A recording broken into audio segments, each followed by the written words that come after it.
ప్రభువునందు ప్రియులకు క్రీస్తు యేసు వారి అతి పరిశుద్ధమైన నామములు శుభములు తెలియచేయుచున్నాం. ఈ దినము హెబ్రోన్ క్యాలెండర్ వాగ్దానము, నీకు విశ్రాంతి కలుగజేసేదను. నిర్గమాకాండం 33వ అధ్యాయం 14వ వచనంలో దేవుడు తన దాసుడైన మోషే ద్వారా ఈ మాటలు తెలియజేస్తూ ఉన్నాడు.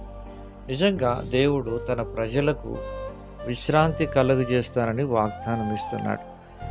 ఇశ్రాయేలు ప్రజలు ఐగుప్తు యొక్క చెర నుంచి విడిపించబడి దేవుని యొక్క వాగ్దాన దేశంలోనికి నడిపించబడి నిమిత్తమై తన దాసుడైన మోషేను వారికి నాయకునిగా ఎన్నుకొని వారిని చక్కటి త్రోవలో నడిపించడానికి దేవుడే వారికి పరలోకపు తండ్రిగా ఉండి ఆకాశం నుంచి మన్నాను, బండలో నుంచి మధుర జలాన్ని వారికి అనుగ్రహిస్తూ అరణ్యంలో వారిని ఎంతో సురక్షితంగా నడిపిస్తూ వచ్చిన విధానాన్ని మనం చూడగలం.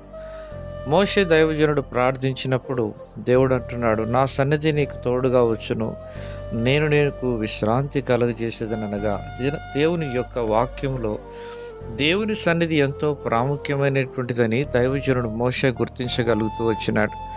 ప్రియమైనటువంటి దేవుని ప్రజలారా, దేవుని యొక్క సన్నిధిలో సంపూర్ణ సంతోషం, ఆయన కుడి చేతిలో నిత్య సుఖములు ఉంటాయి. మన యొక్క ఆధ్యాత్మికమైన జీవితాల్లో మనకు నెమ్మది విశ్రాంతి ఎప్పుడు దొరుకుతుంది?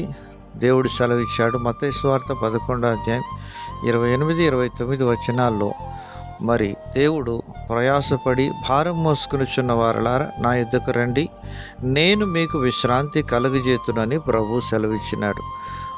అయితే మీ మీద నా కాడి ఎత్తుకొని నా యొద్ద నేర్చుకుని, అప్పుడు మీ ప్రాణములకు నెమ్మది కలుగును అంటున్నాడు. ఎప్పుడైతే మనము ఆయన యొక్క కాడిని మనం ఎత్తుకునే వారంగా ఉంటామో మన ప్రాణములకు మనకు విశ్రాంతి, నెమ్మది దొరికేదిగా ఉంటుంది. అనగా దేవుని కాడి ఎత్తుకోవడం అనగా సమర్పణ జీవితాన్ని చూపెడతా ఉంది. అనగా ప్రభువుని యేసుక్రీస్తు వారిని సొంత రక్షకునిగా అంగీకరించిన తర్వాత ఆయన కాడిని మనం ఎత్తుకునే వారంగా, అనగా ఆయన పరిచర్యను, ఆయన మందిరాన్ని, ఆయన వాక్యమును, ఆయన ప్రజలను, ఆయన దైవ సేవకులను మనము గౌరవించి సన్మానించే వారంగా ఉండాలి అని దేవుని వాక్యం మనకు ఎంతగా ఖచ్చితంగా బోధిస్తూ ఉంటుంది. ప్రియమైనటువంటి దేవుని ప్రజలారా, అపోస్తలుడైన పౌలు గారు తిమోతికి రాస్తూ అంటున్నాడు, శ్రమపడుము, సువార్థికుని పని చేయము, అన్ని విషయములలో మితముగా ఉండుము అని దైవజనుడు తిమోతికి రాస్తూ చెప్తున్నాడు. ప్రియమైనటువంటి దేవుని ప్రజలారా, మరి మన జీవితంలో నెమ్మది విశ్రాంతి మనం పొందుకోవాలి అంటే ఆయన కాడి కిందికి మనము వచ్చేవారంగా ఉండాలి. ఎప్పుడైతే ఆయన కాడి కిందికి నీవు తెచ్చుకుంటావో ఆయన నీకు నెమ్మది అనుగ్రహించి నీ ద్వారా అనేకులకు నెమ్మదిని అనుగ్రహించి భవిష్యత్తులో నడిపించును గాక.